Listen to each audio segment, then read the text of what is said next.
하나님 말씀 요한복음 4장입니다. 요한복음 4장 24절 말씀 우리 합독하겠습니다. 하나님은 영이시니 예배하는 자가 신령과 진정으로 예배할지니라. 아멘. 본문 말씀을 가지고 하나님께 드리는 신령과 진정의 예배라는 제목으로 두 번째 시간 하나님 말씀을 증거하겠습니다. 우리가 성경을 보면 하나님이 요구하시는 예배가 있다는 것을 알게 돼요. 그리고 실제로 라틴어로 보면 오푸스 데이라고 그래서 하나님이 배설하시는 예배, 하나님께 속한 예배가 있다는 것을 알게 되는 거예요. 그래서 우리가 지난 시간에는 성경에서 보는 예배 변천사를 살펴봤어요. 구약시대의 예배, 신약시대, 예수님 이후의 예배, 사도시대의 예배, 중세시대의 예배, 루터 종교개혁 이후의 예배, 미국 중심의 21세기 예배운동, 그리고 요즘 벌어지고 있는 차세대 예배에 대해서도 우리가 살펴봤습니다. 차세대 예배는 코로나로 인해서 갑자기 더 빨리 다가온 것 같아요. 인터넷 예배죠. 영상으로 예배한다고 생각하는 거예요. 여러분, 영상에서 예배 실황을 보여주는 것은 그걸로 예배하려는 게 아니라 참고하라는 거예요. 좀 도움이 됐으면 좋겠다라는 거죠. 예를 들어서 오늘 점심때 예배 때 제대로 듣질 못했다. 그러면 다시 영상을 보면서 내가 놓쳤던 부분들 다시 볼 수 있는 그런 기능인 거예요. 영상 자체가 예배가 될 수 없습니다. 그런데 그런 예배를 예배라고 인정하는 목사들이 나왔고 선교사들이 나왔어요. 온라인 예배가 예배라고 거짓말을 한 거죠. 코로나가 끝났는데 교회 성도들이 한 30%가 안 와요. 왜 안 오나 보니까 인터넷으로 하겠다는 거예요. 지난주에도 말했지만 이 차세대 예배는 자기 생각이에요. 예배 아니죠. 그리고 오늘 우리는 예배 순서를 한번 살펴보려고 그래요. 초대교회 때는 어떻게 예배를 했는가, 또 예배가 어떻게 변천이 됐는가, 요즘 예배의 병폐는 무엇인가, 이런 것을 하나님 말씀으로 한번 살펴보기 원해요. 여러분, 오늘 본문이 말하잖아요. 하나님은 영이시니 예배하는 자가 신령과 진정으로 예배할지어다. 영과 진리로 예배하라고 말씀하고 있단 말이에요. 하나님의 매뉴얼이 존재한단 말이에요. 그 매뉴얼은 성경에 여기저기에 계시가 돼 있어요.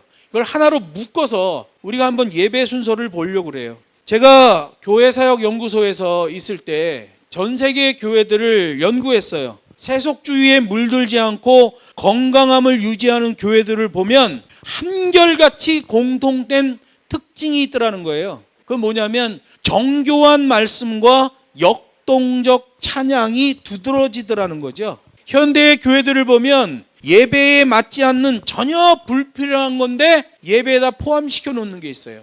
또 예배의 필수 요소임에도 불구하고 시대에 뒤떨어진다며 없애기도 하고 없애려고 하는 것도 있어요.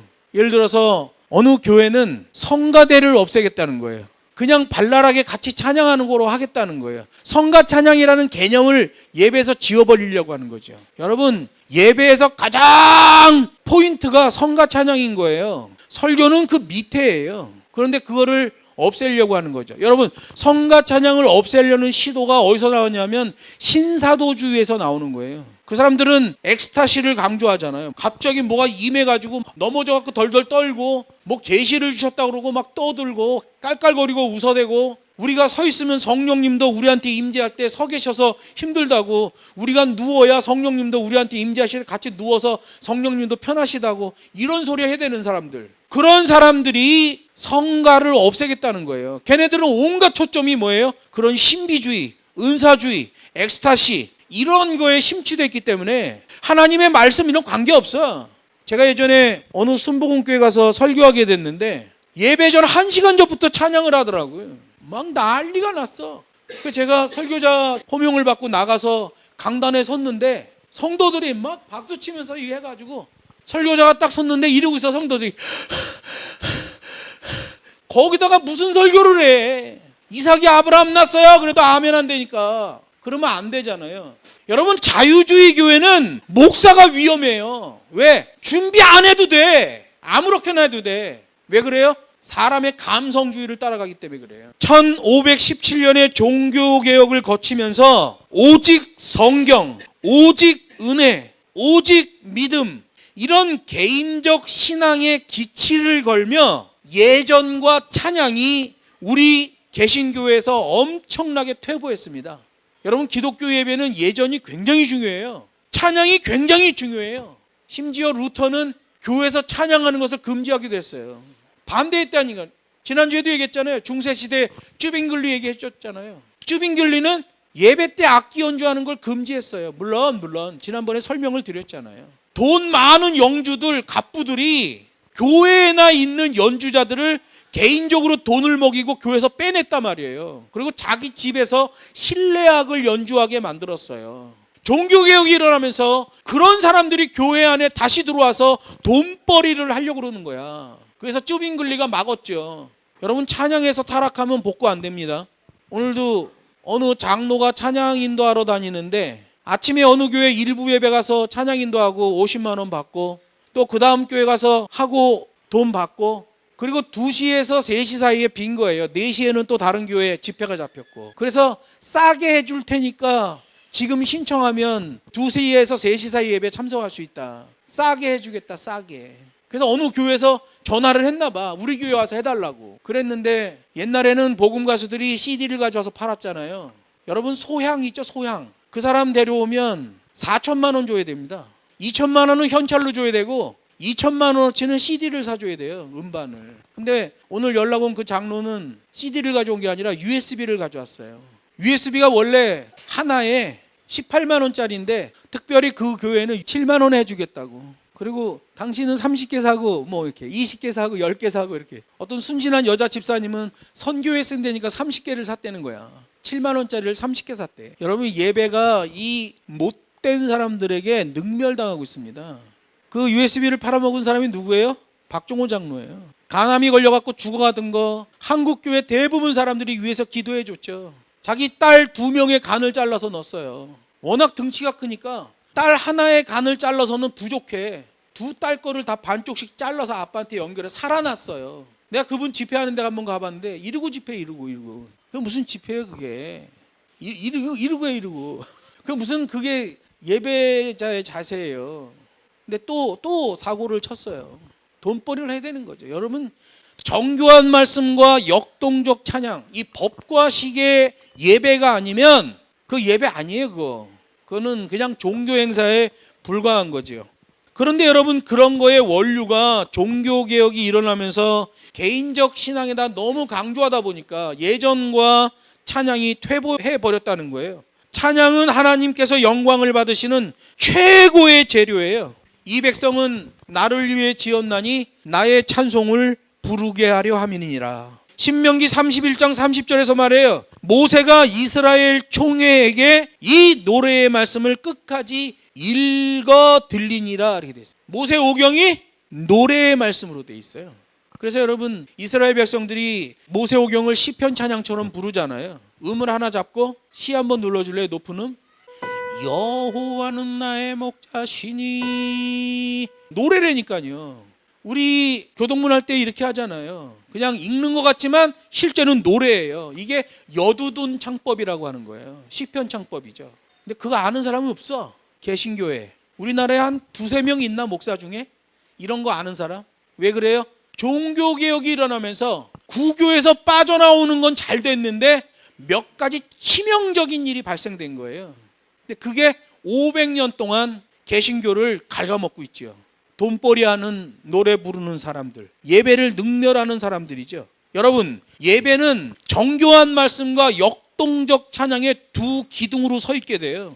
그런데 그 찬양이 그런 패역한 돈벌이하는 사람들에 의해 능멸되면서 교회가 무너지는 한 단초가 되고 있는 거예요. 우리 예배 순서를 보면 묵상 기도가 제일 먼저 나와요. 초대교회는 많은 사회적 핍박으로 인해서 대부분의 교회들이 지하로 숨어들었고 나중에는 카타콤 지하 무덤까지 들어가서 예배하는 일이 발생했어요. 공동 예배 현장에서 예배 아예 불가. 집에서 하는 것 그것도 안 돼. 그러니까 공동묘지로 가서 예배를 한 거예요. 카타콤 무덤은 습기가 높고 부패한 시체들로 인해 병원균이 많았단 말이에요. 그래서 사도가 오면, 설교하러 오면 그 카타콤 교회에 있는 지도자가 몇 명 나와서 향을 피우면서 들어간 거예요. 향을 피우면서. 왜? 향을 피우면 살균도 되고 탈취도 되잖아요. 냄새도 없애고. 그래서 동방정교회 가면 지금도 설교자들이 나갈 때 앞에 가운 입고 향을 들고 나가는 사람들이 있는 거예요. 그 성경적이에요. 초대교회는 다 그렇게 예배했던 거예요. 근데 사도들이 들어간다는 얘기를 무덤 안에 모인 회중들한테 알려주면 회중들이 묵상기도 하는 거예요. 묵상기도. 지금 무덤 입구에 사도들이 도착했습니다. 사도들이 이 카타콤 안으로 들어오고 있습니다. 우리 다 같이 조용히 묵상기도 합시다. 이래서 묵상한 거예요. 근데 묵상하다 보면 옛날에 보면 중얼중얼 거리다가 옆 사람이 자꾸 커지면 나도 커져. 중얼중얼 거리다 막 큰 소리가 나. 묵상기도 하자고 그랬는데 시끄럽게 소리가 나기 시작하는 거예요. 사도들은 이미 도착했고. 그럴 때 어떻게 해요? 예배 사회자가 종을 치는 거예요. 땅땅땅 종을 쳐요. 조용히 하라는 거예요. 이제 예배로 도입되니까 소리 내면서 기도하는 것을 멈춰달라 입장에서 종을 쳤던 거예요. 그 종이 지금도 우리한테 와 있는 겁니다. 이게 다 역사적인 거예요. 그리고 사도 바울이 얘기했어요. 시와 찬미와 신령한 노래로 찬양하라 그랬어요. 시편에 보면 찬양으로 감사의 제사를 드리며 여호와 앞 성소에 나아갈지어다 이렇게 돼 있어요. 그래서 우리 찬양에도 있죠. 찬양의 제사 드리며 성소로 나아갑니다. 여러분 우리가 하나님께 나아갈 때 예배할 때에 찬양으로 나아가는 거예요. 그래서 우리 성경에서는 그 노래를 구별하여 찬송가 9장부터 55장까지를 찬양과 경배로 선별해 놓은 겁니다. 노래를. 그래서 우리가 항상 주일 낮 예배 때는 9장에서 55장까지의 노래를 계속 순차적으로 부르는 거예요. 이 묵상기도 끝난 다음에 뭐 267장 이런 거 안 부른단 말이에요. 음악의 천재 다윗을 보면 성전 예배의 찬양을 위해서 전문적인 음악 봉사자를 두었어요. 이것 때문에 여두둔 창법이 더 강화되는 겁니다. 물론 다윗 이전부터 시편 찬양을 부르는 방법이 있었어요. 우리나라 한글도 그렇잖아요. 우리나라 한글도 아예 없었던 것을 세종대왕이 만든 게 아니잖아요. 원래 초기 문자가 있었는데 그거를 좀 정리해서 한글로 완전히 자리를 잡게 한 거잖아요. 유대 음악도 마찬가지예요. 여호와 음악도 마찬가지였어요. 이미 모세 때 시편이 만들어져요. 모세 오경도 노래의 말씀이라고 그랬기 때문에 모세 오경을 암송하고 자녀들에게 율법으로 가르쳐 줄 때 전부 음악적 방법으로 알려줬단 말이에요. 그런데 다윗 시대에 와서 전문적인 음악가들을 두는데 음악 감독을 3명을 두는 거예요. 역대상 25장에 나오는 말씀인데 아삽과 헤만과 여두둔이라는 사람을 둬요. 창법은 여두둔이 하죠. 그래서 여러분 그것을 시편 여두둔 창법이라고 하는 거예요. 마디가 없는 4분음 3박자풍의 노래란 말이에요. 요즘 노래는 다 마디가 있잖아요. 4분음 3박자 그러면 5선보 악보 한 칸에 3박자가 들어가는 거 아니에요. 근데 유대의 음악법은 이 마디가 없어요. 그런데 음악하는 사람이 딱 들으면 4분음 3박자로 들려요. 여두둔 창법이죠. 그렇게 3명의 음악 감독만 둔 것이 아니라 역대상 25장 7절에 보면 288인의 능숙한 연주자들을 두었다 이렇게 돼 있어요. 여호와 찬송하기를 배워 익숙한 자의 수요가 288명이다. 그냥 노래 잘한다고 찬양시키고 이러는 거 아니에요. 여호와 찬양하는 것에 맞추어 배워 익숙한 자라는 거예요. 그래서 여러분 초대교회 때부터 교회 안에는 하나님 말씀 사경학교와 찬양 가창학교가 있었던 거예요. 모든 교회에 크든 작든 규모가 어떻든 간에 성도가 있으면 하나님을 찬양하는 법을 가르쳤단 말이에요. 이렇게 찬양하는 거다. 요즘 교회에 돌아다니면서 찬양하는 것들 보면 세상 가요 창법입니다. 하나님 창법 아니에요. 하나님 창법은 벨칸토 마스케라예요. 전방 창법입니다. 세상 가요랑은 다릅니다. 창법이 달라요. 완전히 다릅니다. 그런데 요즘은 세상 가요풍으로 노래하는 애들이 교회를 돌아다니면서 노래 2곡 부르고 찬양 사역한다고 거짓말을 하고 있지요. 여러분 다윗은 3명의 음악 감독과 288인의 능숙한 연주자들을 두었고 또 4,000명의 찬양대를 구성했어요. 역대상 23장 5절에 나와요. 4,000은 다윗의 찬송하기 위하여 지은 악기로 여호와를 찬송하는 자라. 그러니까 다윗은 세상 악기 갖다가 하나님을 찬양하는 것에 쓰지 않았어요. 원래 처음부터 만들 때부터 여호와를 찬양하기로 목적을 두고 악기를 만들었다는 거예요. 근데 이 시대에는 우리가 드럼을 못 만들잖아요. 그거 어떻게 해요? 기도하고 사는 거예요. 하나님, 이번에 이 악기가 들어옵니다. 여호와를 찬양하는 것 외에는 사용하지 않겠습니다. 또 우리를 그렇게 붙잡아 주십시오 하고 사는 거예요. 지난번에 통드럼 조그만 세트가 있었어요. 그것도 교회에서 가져온 거예요. 어느 교회에서 예배용으로 쓰던 거를 팔겠다고 내놔서 그럼 그건 내가 사겠다. 나도 교회 하는 사람인데 우리 교회 악기가 필요하니 가겠다. 그래서 가서 싸게 사갖고 온 거예요. 어디 술집에서 사용하던 악기 이런 거 갖다 교회에다 쓰지 않아요. 예전에 북경에 있을 때 이진우가 학교에서 쓰던 드럼이 있었어요. 그걸 우리 교회에다가 기증하고 싶다는 거예요.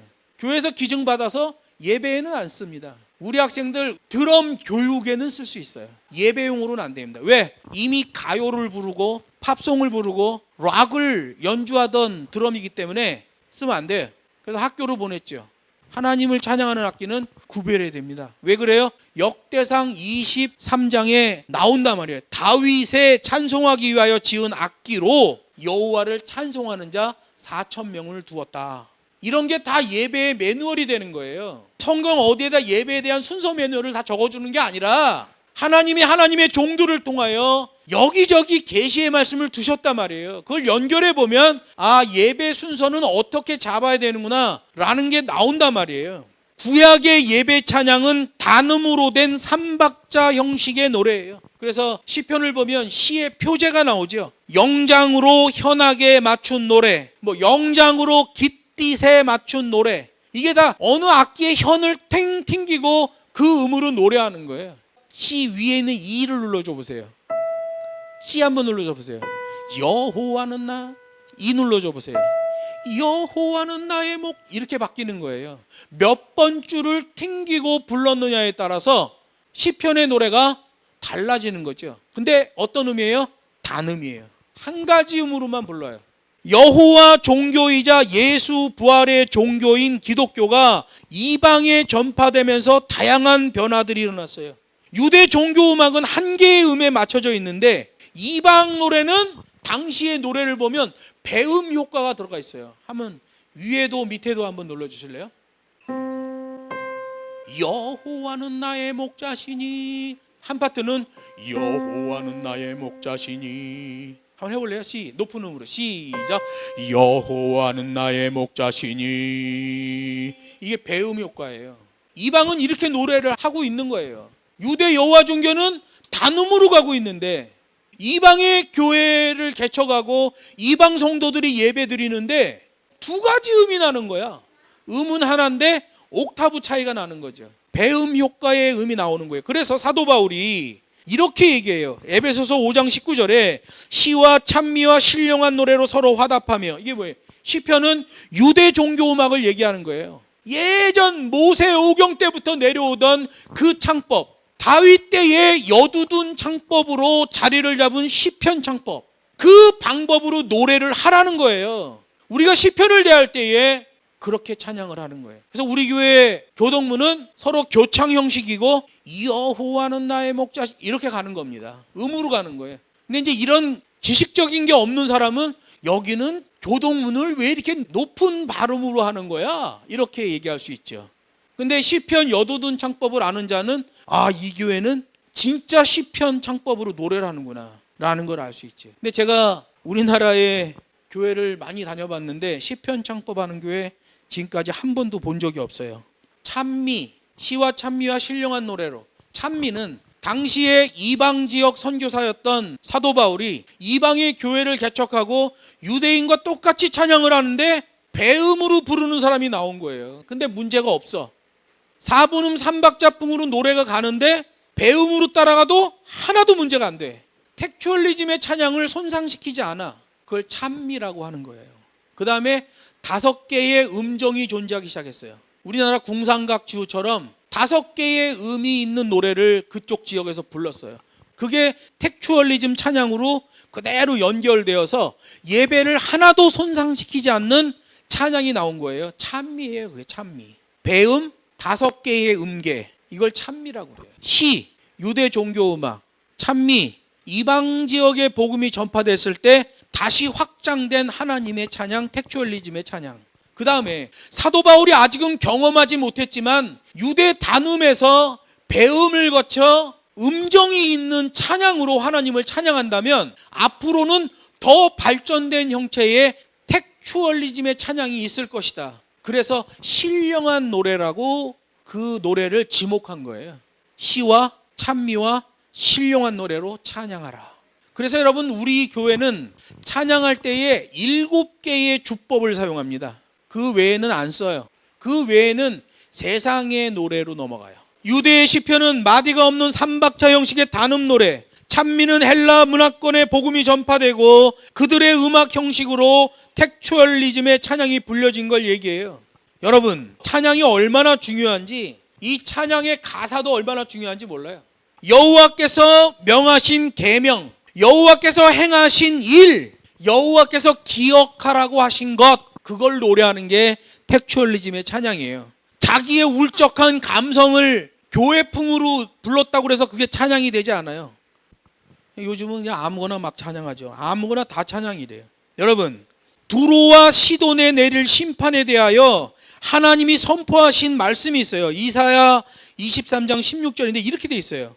잊어버린 바 되었던 기생 너여, 수금을 가지고 성읍에 두루 행하며 기묘한 곡조로 많은 노래를 불러서 너를 다시 기억해 하라 하였느니라. 이게 무슨 말이에요?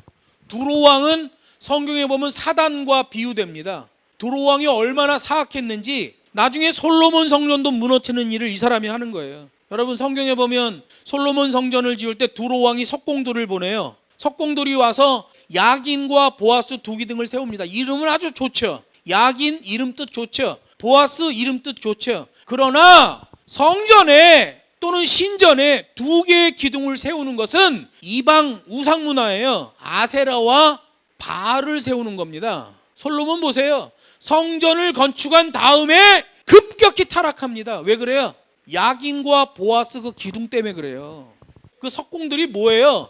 두로왕 밑에서 이방 신전을 짓던 사람들이에요. 그 사람들이 계속 기득권을 가지고 있다가 이 두로 사람들은 애굽에서 곡식을 갖다가 헬라 지역에다 파는 중개무역을 하고 돈을 많이 벌었습니다. 두로 사람들의 조상이 히타이트 민족이에요. 철기를 만든 사람들이에요. 싸움꾼들이에요. 그 사람들은 이스라엘에 성전 짓는 데니까 석공들을 무료로 보내줍니다. 산꼭대기에 무슨 돌이 있어요. 거기에 밑에서 대리석 갖고 올라가는 거죠. 근데 만든 걸 보니까 아세라와 바알을 만들어 놓은 거예요. 그렇게 성전을 만들어 놓고 급격히 타락합니다. 그리고 나중에 후회하지요. 후회하면 뭐해? 솔로몬 죽은 다음에 나라가 두 개로 쪼개져 버려요. 북쪽은 바알과 아세라로 완전히 다 빠져버립니다. 나중에 남유다도 완전히 멸하실 때 하나님이 에스겔 선지자를 통해서 왜 멸망당했는지를 말씀하셔요. 두 가지예요. 하나는 제사장들이 하나님의 말씀을 백성들에게 제대로 안 가르쳤다는 거예요. 두 번째, 성전 안에 있는 장로의 방에 내부 벽에 애굽의 우상들이 아주 벽화로 그려져 있다는 거예요. 성전 북문으로 들어가니 문을 열고 들어가자마자 앞에 아세라 우상이 새겨져 있다는 거예요. 왜 그런 거예요? 솔로몬 성전이 처음 세워질 때 두로에서 온 석공들, 그들에 의해 우상 기둥이 세워진 겁니다. 그리고 솔로몬 타락하고 나라 두 개로 쪼개지고 타락하다 다 망한 거예요. 그런데 두로 사람들은 승승장구했죠. 아세라와 바알신이 아주 대단했거든요. 왜 남신과 여신이 있어요? 교잡을 하는 거예요. 그래서 우상 신전에는 신전에서 일하는 여자애들이 전부 창녀들입니다. 우상에게 제사 드린다고 가서 제사 드리고 창녀들이랑 간음을 하고 오는 거예요. 그런 문화가 유럽까지 흘러갔죠. 그래서 여러분, 유럽에서 중세에 보면, 세계 역사에 보면 길드라는 게 만들어지잖아요. 그 길드가 뭐예요? 우리말로 해석하면 석공조합이에요. 유럽에 간 그 석공들이 유럽에서 대단한 건물을 막 짓는 거야. 교회 건물 대리석으로 질 때마다 두로에서 간 석공들이 짓는 거예요. 그들이 기술을 갖고 있으니까. 그 석공조합에서 돈을 벌어서 유대 상류사회 사교 문화가 만들어지는 거 아니에요. 거기서 프리메이슨이 나오죠. 프리메이슨이 더 심화되다가 지금은 일루미나티라고 그러죠. 전 세계에 퍼져 있는 자칭 유대인들, 그 사람들 가짜 유대인이에요. 이두메 사람들입니다. 근데 유대인이라고 속이고 있죠. 페이스북 주커버그, 그 사람 자칭 유대인이잖아요. 에돔 사람이에요. 대부분 전 세계에 퍼져 있는 저 사람은 유대인이다 하는 사람들은 거의 다 자칭 유대인입니다. 진짜 유대인들은 다 돌아갔어요. 자기네 나라로. 이스라엘이 독립할 때 다시 다 돌아갔습니다. 남아있는 사람들은 누구예요? 자칭 유대인이죠. 근데 우리가 구별하기는 상당히 힘들죠. 그 유대인들에 대해서 요한계시록이 얘기해요. 그 자칭 유대인들에 대해서 말합니다. 나중에 그들이 교회를 핍박하는 자들이 될 것이라고 성경에 예언이 돼 있지요. 여러분, 우리나라 서울 양화진에 가면 선교사들의 무덤이 있습니다. 천주교 무덤도 있고 기독교 무덤도 있고, 기독교 무덤에 가면 우리나라 선교사의 80%가 프리메이슨입니다. 지난번에 김종옥 권사님도 가보셨죠. 석공조합이 자기네들을 나타내는 표시가 있어요. 컴퍼스 있고 밑에는 직각자가 이렇게 있어요. 가운데 G자 있습니다. 길드, 석공조합. 중세시대에 만들어졌던, 그게 지금까지도 있는 거예요. 우리나라 선교사의 80%가 프리메이슨입니다. 일루미나티예요. 중국은 90%입니다. 칭다오에 가면 독일 영빈관이 있어요. 옛날에 거기 독일이 점령하고 있었으니까 영빈관에 가면 독일 사람들의 말을 통역해주던 순원이라는 사람이 있어요. 순원도 역시 프리메이슨이에요. 그래서 여러분, 여기다 프리메이슨은 앞에다가 앞치마를 하고 있어요. 왜 앞치마를 해요? 돌을 이렇게 날라서 작업을 해야 되니까, 돌을 들어야 되니까 앞치마를 안 하면 옷이 다 해진단 말이야. 그래서 앞에다 앞치마를 꼭 하고 있습니다. 여러분 가서 인터넷 한번 뒤져보세요. 프리메이슨에 대해서. 그 사람들이 성경에서 어디까지 올라가요? 솔로몬 시대의 석공들까지 올라가는 거예요. 그 사람들이 유럽 다 망가뜨리는 거예요. 그럼 로스차일드나 이런 유럽의 갑부, 숨어있는 부자들, 그 다음에 바티칸에 있는 흑기사단, 이런 사람들이 전부 프리메이슨이란 말이에요. 그 사람들이 다 잡았습니다. 미국은 WASP라는 게 있어요. 와스프. 그 사람들이 전부 프리메이슨입니다. 젤렌스키 우크라이나 대통령, 그거 자칭 유대인이에요. 아버지 지금 이스라엘로 빼돌렸잖아요. 돈 엄청나게 빼돌리고 아버지 이스라엘로 피신시켰어요. 여러분, 자칭 유대인들이 얼마나 교묘한지 아십니까? 예배 다 망가뜨려. 그런 사람들한테 미혹된 게 이 시대의 예배자들이에요. 그냥 몰라. 이게 좀 어디서부터 시작되고 어떻게 진행되는 걸 몰라요. 그러니까 뭐 사람 많이 부흥하고 사람들이 좋아한다고 막 쫓아가는 거야. 프로그램 이벤트. 근데 그거 망하는 거죠. 두로와 시돈을 얘기할 때도 음악에 대하여 타락한 걸 얘기해요. 기생 너, 수금을 가지고 성읍을 두루 행하며 기묘한 곡조로 연주하던 너, 이렇게 얘기해요. 사단도 음악에서 타락했잖아요. 여러분, 천사장은 7천사장이 있고 7천사장 위에 헤일렐 천사가 있는 거예요. 그 헤일렐 천사가 라틴어 문화권에서 루시퍼라고 나오죠. 원래 이름은 헤일렐이에요. 유대 사람들은 헤일렐이라고 돼 있어. 헤일렐, 할렐, 헤일렐 똑같은 말이죠. 찬양의 천사라는 걸 알게 되는 거예요. 헤일렐 밑에 천사가 7이 있어요. 우리엘 천사, 가브리엘 천사, 라파엘, 사라카엘, 라구엘, 미카엘, 레미엘, 7천사가 천사장으로 존재하는 거예요. 그러니까 찬양의 천사는 천사장들 위에 있는 천사장이었죠. 근데 그게 타락한 겁니다. 여러분, 우리 찬양에서는 묵상 기도 후에 예배를 시작하는 찬양과 경배가 위치하는 거예요. 이 하나님의 말씀을 따라서 찬송가 9장에서 55장까지의 노래를 그 용도로 편제시켜 놓은 겁니다. 이때에 부르는 찬양은 예전으로서의 예배 도입을 알리는 찬양이기 때문에 우렁차게 가는 거예요. 거룩 거룩 거룩 이렇게 가는 겁니다. 온 천하 만물 우러러 이렇게 가는 거예요. 그런데 이런 예배 찬양의 용도를 모르는 사람들은 나는 좀 찬양에 부끄러워. 온 천하 만물 우러러. 그러면 그 사람은 예배를 잘못하고 있는 거예요. 메커니즘이란 말이에요. 이게 개인 감성주의가 아니라 전체를 하나로 묶어서 여호와 앞에 나오는 거란 말이에요. 그게 예배예요. 그 찬양의 용도에 맞춰야 되는 거예요. 그리고 나서 시편 찬양으로서의 교동문을 하는 거예요. 단음으로 부르는 시편 찬양은 여두둔 창법에 의한 배음 효과 창법으로서 인도자가 그 박자와 빠르기를 결정하고 숨 쉬는 것도 결정하는 거예요. 여러분이 여기서 이렇게 몇 해 동안 같이 예배하면서 보면 이 교동문 시편 찬양을 어떻게 창을 해야 되는지를 알잖아요. 제가 먼저 나가면 여러분이 그 다음 교창으로 나오잖아요. 먼저 해주는 게 뭐예요? 지휘에서의 시지와 같은 거예요. 시지. 시작하는 지휘. 시작하는 지휘는 반드시 2박 이상을 주게 돼 있어요. 제가 교동문으로 시편 찬양을 할 때에 호흡을 맞춰서 불러요. 그럼 여러분이 그 호흡을 그대로 따라가는 거예요. 여러분 호흡이 마칠 무렵에 제가 그 다음 똑같은 호흡으로 또 지나가는 거예요. 이게 여두둔 창법이죠. 그리고 나서 신앙 고백으로서의 사도신경이 나와요. 초대교회 때는 그 전승을 보면 예수님을 얼마 전에 봤던 사람들도 있잖아요. 이적과 기사를 경험한 사람들이 많았단 말이야. 그러면 사도들이 그래. 당신에게는 예수님이 어떤 분입니까? 그러면 예수님은 나의 구세주입니다. 막 외쳐 일어나서. 어떤 사람은 뭐 예수님은 나의 창조자십니다. 뭐 이래. 막 이 사람 저 사람이 외치는 거야. 그 사도가 지명한 사람만 해야 되는데 지명도 안 당한 사람들이 막 일어나서 하는 사람 있잖아. 그 막 웅성웅성하는 거야. 그래서 초대교회 때부터 그들의 신앙 고백을 모으고 모아서 하나의 신앙 고백을 만들었던 거예요. 그게 나중에 종교회의에서 통과가 되죠. 근데 여러 지역마다 조금씩 달랐어. 신앙 고백의 형태가 조금씩 달랐어요. 나중에 종교회의에서 그걸 모아주죠. 그래서 신앙 고백은 기본적으로 큰 소리로 하는 거예요. 큰 소리로. 여호와는 나의 목자이십니다. 이렇게 외치는 거예요. 그들의 신앙 고백을 모아서 규격화된 신앙 고백을 만든 거죠. 나중에 종교회의를 통해서 더 정선화되고 통과가 되는 거예요. 지역마다 조금씩 차이는 있었지만 신앙 고백들이 만들어진 거예요. 그래서 여러분, 우리는 신앙 고백할 때 큰 소리로 또박또박 하는 거예요. 그 신앙 고백이 또박또박 되면서 한 하나님을 알게 되고 하나의 예배라는 걸 알게 되고 하나의 신앙 고백이 구현되는 거란 말이에요. 예배의 요소죠. 그리고 은혜의 찬양이 나가는 거예요. 하나님이 하신 일, 하나님이 명하신 계명, 하나님이 기억하라고 하신 것, 이 텍추얼리즘의 은혜의 찬양이 또 쫙 나가요. 우리 은혜의 찬양으로 선별되는 곡이 따로 딱 정해져 있죠.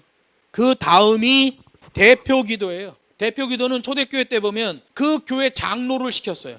장로가 교회에 대한 일은 샅샅이 알잖아요. 교회에 대해서 제일 잘 아는 사람이기 때문에 그 사람에게 그 예배에 대표 기도를 시켰던 거예요.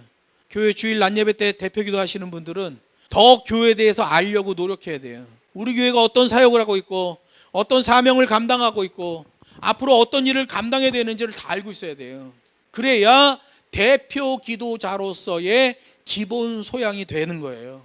그리고 대표 기도자는 이 마이크 들고 한단 말이야. 그러면 기도할 때도 이 피치로 가는 거예요. 이 피치로, 이 높이로 가야 돼요. 하나님 아버지 감사합니다 하면 파장이 팍팍 살아있어요. 이것도 훈련해야 돼. 찬양하는 사람은 마이크도 겨드랑이에 딱 붙이는 거예요. 이렇게 부르는 건 가수들이 그러는 거야. 세상 노래하는 사람들이. 하나님 찬양하는 사람은 겨드랑이에 딱 붙이고 마이크를 한 주먹 사이에다 놓고 하는 거예요. 가까이 들어가면 바람 소리가 나니까. 노래 끝날 때까지 이렇게 하고 있는 거예요. 특별한 음악적 기법이 들어가기 전에는 마이크가 멀어지면 안 돼. 절대. 가까워져도 안 되고. 이렇게 가는 거예요. 제가 설교할 때도 이렇게 하잖아요. 눈썰미가 있는 사람은 알 거야. 돌아도 같이 돌아가. 그래야 정확한 소리로 계속 마이크를 사용할 수 있기 때문에 그래요. 찬양하는 자, 기도 담당자, 마이크를 쓰는 자들은 꼭 명심하세요. 붙여야 됩니다. 겨드랑이를 완전히 붙이고 그대로 노래를 부르든 안 부르든 그 맡은 시간 안에는 이 상태야. 그냥 쉴 때도 이 상태, 노래 부를 때도 이 상태죠. 이렇게. 그렇게 안 하면 문제가 생깁니다. 꼭 명심하세요. 목소리 피치도 높여야 돼. TV에 나오는 아나운서들을 보세요. 오늘 뉴스를 말씀드리겠습니다. 피치가 여기로 간단 말이에요. 항상 마이크는 마이크를 잡은 피치가 있는 거예요. 음정의 높이가 존재하는 거예요. 여러분 방송에 나오는 사람들 다 들어보세요. 노래하는 사람들 들어보세요. 다 그렇습니다. 근데 교회는 이런 교육을 안 시켜. 가창학교가 없어. 그러다 보니까 그냥 막 예배가 엉망이 돼버리는 거예요. 녹음 파일을 들어보면 황당해지는 거죠. 그렇게 은혜의 찬양이 있은 다음에 대표기도가 끝나면 기록된 설교로서의 하나님 말씀 성경 봉독이 있는 거예요. 하나님으로부터 계시되어 있는 말씀 자체가 하나님의 설교이기 때문에 성경 봉독은 반드시 목사가 하는 겁니다. 주일 낮 예배 때 반드시 목사가 해야 돼요. 뭐 교독을 하거나 다른 사람이 따로 읽거나 그러면 안 돼요. 그날 설교자가 성경을 봉독하는 거예요. 그렇게 성경을 봉독한 다음에 이런 구원의 계명을 주신 하나님께 찬양을 드리는 거예요. 거기가 예배의 핵심입니다. 대영광송의 찬양을 드리는 거죠. 예배의 최고봉이에요. 그 찬양을 하나님께 드린 다음에 그 다음에 해석된 설교로서의 하나님 말씀을 전달하는 거예요. 그건 오늘 아침에도 말씀드렸지만 정당한 신학, 정당한 안수, 정당한 해석, 정당한 선포 메커니즘이 있어야 됩니다. 그냥 어디서 신학도 이상한 거 배우고 온 사람한테는 설교를 시키면 안 돼요. 그냥 아무렇게나 안수받은 사람한테 설교시키는 거 아니에요. 지 맘대로 성경을 해석하는 사람에게 설교시키면 안 돼요. 선포도 마찬가지예요. 자기가 선포한 그 말에 자기 목숨을 거는 자를 설교자로 세우는 거예요. 선포는 전하는 자나 듣는 자가 다 동일한 자기 책임이 있기 때문에 그래요. 정당성을 가져야 돼요. 그리고 그것을 왕의 말씀으로 받아 겸손과 충성으로 순종하게 되는 거죠. 그 다음에 예배의 요소로서 하나님께 헌금이 있는 거예요. 주께서 명하신 복음 사역을 위해 연보하는 거죠. 연보. 연보라는 말은 내어서 보탠다는 말이에요. 헌금은 그 다음에 리베이트 효과가 있을 수 있습니다. 헌금이라는 단어는 내가 1,000만 원 냈으니까 1,000만 원에 해당하는 뭐를 더 돌려받는 리베이트 효과가 나올 수 있어요. 헌금이라는 말 자체가. 연보는 내어서 보태는 것으로 딱 끝나는 거예요. 내가 기독교인이에요. 하나님을 알아요. 교회가 복음 사역을 해야 돼요. 돈이 소요되잖아요. 그러면 내가 가지고 있는 물질의 일부를 하나님께 드리며 연보하는 거예요. 내어서 보태고 그걸로 끝이에요. 가끔 어떤 교회 보면 내가 헌금을 얼마 했는데 나를 이렇게 취급해 라고 말하는 사람이 있어. 그 사람은 리베이트를 생각한 헌금을 한 거예요. 그건 헌금이 아닙니다.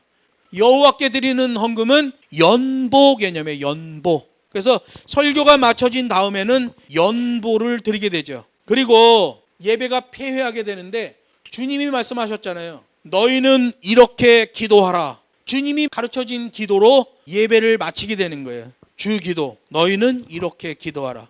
축도하죠. 주기도와 축도는 연결되어 있는 거예요. 축도는 구약과 신약에서의 축복 기도를 기준 삼아요. 구약은 민수기 6장 24절로 26절에 있는 말씀이에요. 성전에서 예배 드리고 가는 회중들에게 제사장들이 다 문 밖에 나와서 두 손 들고 그들을 돌아가는 것을 축복했어요. 그때 이렇게 축복했어요. 여호와는 네게 복을 주시고 너를 지키시기를 원하며 여호와는 그 얼굴로 네게 비치사 은혜 베푸시기를 원하며 여호와는 그 얼굴을 네게로 향하여 드사 평강 주시기를 원하노라 할지니라. 우리말로는 원하노라 할지니라 이렇게 돼 있는데 원문은 원합니다 라고 할지니라 이렇게 돼 있어요. 희구형이에요. 희구형. 명령형이 아니에요.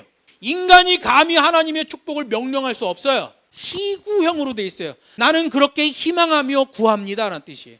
평강 주시기를 원하노라가 아니라 평강 주시기를 원합니다 할지니라 하라. 그들은 이같이 내 이름으로 이스라엘 자손에게 축복할지니 내가 그들에게 복을 주리라 약속했어요.